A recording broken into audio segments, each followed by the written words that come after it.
बच्चों, सीबीएसई ने अपने रूल्स में 2026 बोर्ड के लिए काफी बदलाव कर दिए हैं और इन बदलावों का सीधा असर आप पे पड़ेगा। कुछ बच्चे ऐसे होंगे जिनकी 75% अटेंडेंस अगर नहीं होती तो बोर्ड में बैठने नहीं दिया जाएगा। कुछ का अगर टेस्ट या इंटरनल असेसमेंट में पार्टिसिपेट नहीं करेंगे तो उनको फेल कर दिया जाएगा। ये सारी बातें इसके अंदर मैं आपको बताऊंगा, क्योंकि ये जो चेंजेस हैं नए रूल्स के, वो डायरेक्टली आपके बोर्ड एग्जामिनेशन 2026 और आपके फ्यूचर को इंपैक्ट करते हैं। इसलिए ध्यान से इनको सुनिए, समझिए और इनको फॉलो कीजिए, जिससे आपको कोई भी दिक्कत ना आए। तो आज मैं सुपर क्लैरिटी के साथ इजी लैंग्वेज में आपको ये एक्सप्लेन करने वाला हूं, क्योंकि बोर्ड ने अभी नया सर्कुलर इशू किया है। तो आपने देखा होगा कौन से बच्चे डिस्क्वालीफाई कर सकते हैं, वो आपको इन कंडीशंस में दिख जाएगा, या कई बच्चे फेल किए जाएंगे अगर इन कंडीशंस को मीट आउट नहीं करेंगे। तो मैं आपको दिखाता हूं, ये देखिए सर्कुलर है। मैं थोड़ा बड़ा करूंगा इसको, क्योंकि ये बहुत पावर पॉइंट पे है तो दिखाई नहीं पड़ेगा शायद, तो यहां करता हूं। ये देखिए बोर्ड, सीबीएसई ने ये सर्कुलर 15 तारीख को दिया था और उन्होंने कहा था कि जो बोर्ड है वो दो तरह का इंडिया में बोर्ड चलता है गवर्नमेंट ऑफ इंडिया की तरफ से। एक होता है सीबीएसई बोर्ड और दूसरा एनआईओएस, जिसे आप ओपन यूनिवर्सिटी कहते हैं। इसके तहत उन्होंने 7, ये क्या ऊपर जाएगा, 7 यहां पर देखिए 7 कंडीशंस मेंशन की हैं। एक एक करके मैं इन कंडीशंस को इजी भाषा में आपको सिखा देता हूं या बता देता हूं, जिससे ये जो रूल्स के नए बदलाव हैं सीबीएसई 2026 के लिए, आप अच्छे से समझ जाएं और क्लैरिटी के साथ फॉलो कर सकें। चलिए एक एक करके रूल को डिटेल में समझते हैं, जैसे आपको कोई तकलीफ ना हो। और हाँ, अरविंद एकेडमी चैनल को सब्सक्राइब कर लेना, क्योंकि मैं बड़ी मेहनत से आपके लिए वीडियो बनाता हूं, पढ़ाता भी हूं फिजिक्स और बनाता भी हूं। अब इन्होंने क्या कहा है कि अब जो एक एक करके पॉइंट नंबर 1, पहला रूल क्या है कि आपका जो क्लास 10th का प्रोग्राम है या कोर्स है या एग्जाम है, वो 2 ईयर प्रोग्राम माना जाएगा और क्लास 12th वाला भी 11th 12th मिला के माना जाएगा। यानी 10th के लिए लाइन 10th, और यहां पर मुझे लगता है ये एक्टिवेट करना होगा पेन। तो यहां पर आप देखें तो 11th 9th और 10th मिला के 10वां एक रेगुलर प्रोग्राम और 11th और 12th मिला के एक 2 साल का प्रोग्राम। यानी कई बच्चे ऐसे होते थे, कई जगह शॉर्टकट होता था कि 11th नहीं पढ़ा, किसी स्कूल में सीधे कूद पड़े 12th देने के लिए और दे के निकल लिए, या 11th पढ़ा और ब्रेक कर दिया, 2-4 साल घूमने निकल गए या कोई दिक्कत हुई फिर आ गए। तो अब आपको रेगुलर 2 साल पढ़ना पड़ेगा 10th का एग्जाम के लिए, 9 10th रेगुलर और 11 12th रेगुलर। तो आप पार्टिसिपेट करेंगे, यानी 9 10 2 साल का एक प्रोग्राम माना गया, 11 12 भी इसी तरीके से। 75% अटेंडेंस की बात देखिए, बहुत इस बार सीबीएसई पुश कर रहा है, तो ध्यान रखिएगा, अपनी गर्दन मत फंसाइएगा। कह रहे होता था हमारे तो भैया गए नहीं थे स्कूल तब भी हो गया, काहे को लफड़ा लेना, फंसा देगा तो रोने के अलावा कोई चीज मिलती नहीं। तो इन्होंने साफ तौर पे कहा है कि आपकी 75% की अटेंडेंस कंपलसरी है, और ये करीबन 6 जनवरी तक ये डाटा आपको स्कूल वाले अपलोड करेंगे। कुछ केसेस में आपको ढिलाई दी गई है, जैसे कि मेडिकल सिचुएशंस में अगर कोई दिक्कत है मेडिकली, तो आपको मेडिकल सर्टिफिकेट, ये सब बातें लिखित में जमा करनी होगी स्कूल में, तब आपको थोड़ा सा जिसे बोलते हैं छूट मिल जाएगी। साथ में कुछ अगर बड़ी मिसहैपनिंग हो गई है, वो भी इंटीमेशन प्रूफ के साथ आपको देना पड़ेगा, जहां पे रिलैक्सेशन मिलने की संभावना है। अदरवाइज 75% अगर फुलफिल नहीं करते हैं तो आप बोर्ड एग्जामिनेशन में बैठने नहीं दिए जाएंगे। हल्का में मत लीजिएगा, दिक्कत हो सकती है।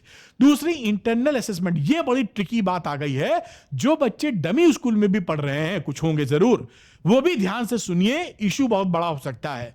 इन्होंने क्या कहा है, एनईपी 2020 की जो पॉलिसी थी उसमें ये बोला गया है कि जो इंटरनल असेसमेंट आपका होता है, आपके टेस्ट होते हैं, प्रोजेक्ट्स होते हैं, प्रैक्टिकल्स होते हैं, और भी जो चीजें टीचर आपको करने कराने को असाइनमेंट्स होते हैं देता है, वो सारे 2 साल तक, क्योंकि 11 12 एक प्रोग्राम है, 9 10 एक प्रोग्राम है, उसमें आपका पार्टिसिपेशन जरूरी है। अगर कोई बच्चा उसमें पार्टिसिपेट नहीं करता, बाय द वे कोई स्कूल है जो डमी स्कूल वाले हैं या स्कूल गए ही नहीं, बहुत कम जाते हैं, तो अगर आपका प्रॉपर अटेंडेंस या प्रॉपर पार्टिसिपेशन अगर नहीं होता, टेस्ट नहीं दे रहे, प्रोजेक्ट नहीं कर रहे हैं, असाइनमेंट नहीं कर रहे हैं, प्रैक्टिकल नहीं दे रहे हैं, तो आप बोर्ड एग्जाम दे भी देंगे ना, तो आपका रिजल्ट घोषित नहीं किया जाएगा, आपको एसेंशियल रिपीट की कैटेगरी में डाल देंगे, मतलब फेल। तो तो ये बच्चे जो पार्टिसिपेट नहीं कर रहे हैं इंटरनल असेसमेंट में, अपने टेस्ट, प्रोजेक्ट, असाइनमेंट, प्रैक्टिकल्स, वो लटक जाएंगे वैसे भी, भले उनके 10 टेस्ट में 1 टेस्ट में देते हो 100 में 100 आते हैं, कोई मानने नहीं रखता। तो यहां पर आप इन बातों को ध्यान रखिएगा। ये 2 साल का लंबा प्रोसेस है और फॉलो करना है। जैसे डमी वाले, अगर आप, मैं ज्यादा नहीं बोल रहा हूं, कई बच्चे ऐसे होते हैं जो स्कूल जाते ही नहीं है, रिस्क फैक्टर बहुत ज्यादा है कि आपको अगर एसेंशियल रिपीट में डाल दिया मतलब लटक गए। तो कुल मिला के आपके स्कूल में जो भी इंटरनल असेसमेंट है उसमें पार्टिसिपेट करते रहिए, टेस्ट, फाइल वाइल बनाना, प्रोजेक्ट सब करते रहिए। एडिशनल सब्जेक्ट का ऑप्शन, अब इन्होंने क्या बोला है कि जो क्लास 10th का बच्चा है वो 5 कंपलसरी सब्जेक्ट के साथ 2 एडिशनल सब्जेक्ट ले सकता है, और क्लास 12th का जो बच्चा है वो 5 कंपलसरी सब्जेक्ट के साथ 1 एडिशनल सब्जेक्ट ले सकता है आपका। और एडिशनल सब्जेक्ट जो आप लेंगे उसके लिए कंडीशन क्या है कि उसकी पढ़ाई 2 साल तक करेंगे। किसी ने आईटी अगर ले लिया है तो 2 साल रेगुलर पढ़ेगा वो, ये नहीं कि बस ले लिया और पढ़ ही नहीं रहे। तो इन बातों का ध्यान रखिएगा। और देखिए इससे लिंक्ड बातें क्या हैं। स्कूल परमिशन, जो भी आप मान लीजिए कोई एडिशनल सब्जेक्ट लेना चाहते हैं तो स्कूल को परमिशन लेनी होगी। बोर्ड ये देखेगा कि अगर आप किसी को एडिशनल सब्जेक्ट दिलवा रहे हैं तो उसमें आपके पास ट्रेंड टीचर है कि नहीं, प्रैक्टिकल वाले सब्जेक्ट हैं तो लैब्स हैं कि नहीं। ऐसा नहीं कि कुछ इंफ्रास्ट्रक्चर है ही नहीं और एडिशनल सब्जेक्ट आप दिलवाए पढ़ें। तो स्कूल्स को भी परमिशन लेनी होगी। आपको जो एक्स्ट्रा सब्जेक्ट दिलवाया जा रहा है उसमें ट्रेंड फैकल्टी और लैब्स वगैरह होनी चाहिए।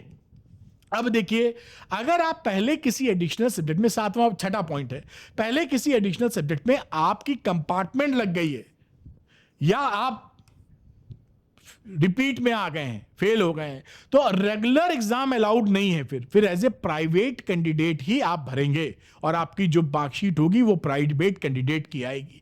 तो आप अगर 10th में हैं, आप अगर 12th में हैं, ध्यान से पढ़कर बोर्ड को अच्छे से क्लियर कीजिए, जैसे साफ सुथरी मार्कशीट और अच्छे नंबरों के साथ जीवन भर वो मार्कशीट आपके साथ रहेगी। वरना यहां पे एज ए प्राइवेट कैंडिडेट आप ट्रीट किए जाएंगे, तभी एग्जाम दे सकते हैं। स्टूडेंट को प्राइवेट कैंडिडेट के तौर पर ही अपीयर करना होगा अगर कंपार्टमेंट या रिपीट लग गई है।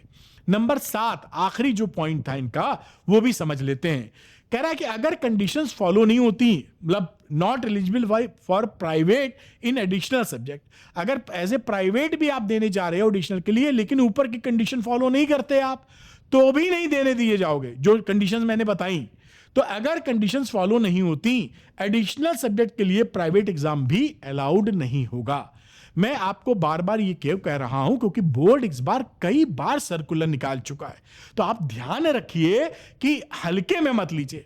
आपके बड़े भैया जो पिछले साल पास आउट हुए हैं या कोई दोस्त समझा रहा है छोड़ो सब सेटल हो जाता है, इस चक्कर में गर्दन अपनी ना फंसा दीजिएगा। अभी भी मौका है और अभी से आप जाएंगे स्कूल तो मुझे उम्मीद है कि अटेंडेंस का लफड़ा नहीं पड़ेगा।